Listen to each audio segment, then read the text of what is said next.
আমাদের ইমানি দায়িত্ব পালন করার জন্য আজকে জুমার পর সমবেত হয়েছে। আজকে বিশ্ব মুসলিম এক হতে হবে। ওই লাল কুত্তার দল ইহুদিদেরকে চিরতরে পৃথিবী থেকে চিরতরে মুছে ফেলতে হবে। জাতিসংঘে তাদের প্রস্তুতি গ্রহণ করতে হবে উচিত জবাব দেওয়ার জন্য।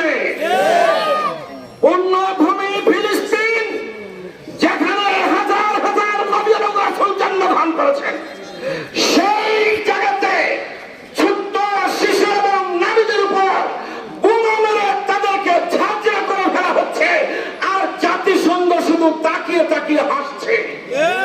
সুতরাং আমি বলতে চাই, সেদিন বেশি দূরে নয়, সে আমেরিকার ওয়াশিংটনের সেখানে কালিমার পতাকা উড্ডীন হবেই উড্ডীন হবে। ভারতে মুসলিম লীগ হচ্ছে, এই গুজরাটে কসাই মোদী সরকার। আমি বলতে চাই, সেদিন বেশি দূরে নয়, দিল্লির লালকেল্লায় আবার মুসলমানের দখলে আসছে।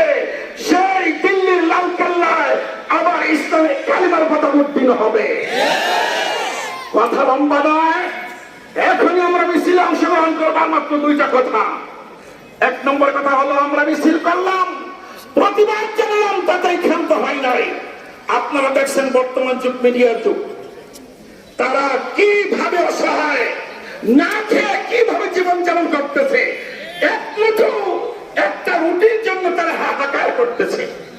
আমাদের মুক্তাগাছার উলামায়ে কেরাম আলোচনা করেছি, পরামর্শ করেছি, সিদ্ধান্ত গ্রহণ করেছি। সেখানে মালি নুসরতের জন্য, মালি নুসরত আর্থিক কিছু তাদেরকে সহযোগিতা করতে হবে। আপনারা রাজি আছেন? কয়েকদিনের মধ্যে আপনাদের কাছে আমরা যাব। এটা পরামর্শক্রমে কিভাবে যাব সেটা পরামর্শক্রমে আপনাদের কাছে দেব। আরেকটা কথা বলছি, আপনারা ছিলেন, রমজানের আগে র্যালি করা হয়েছে। রমজানের পবিত্রতা রক্ষার জন্য হোটেল রেস্তোরাঁকে বন্ধ রাখার কথা বলা হয়েছিল। আমি বলতে চাই, মুক্তাগাছার ভিতরে যে সকল হোটেলগুলির সামনে পর্দা দেওয়া আছে, আপনারা কি বুঝেন না? এখন আমরা পর্দাগুলি উঠাইতে পারি, কথা ঠিক না ঠিক?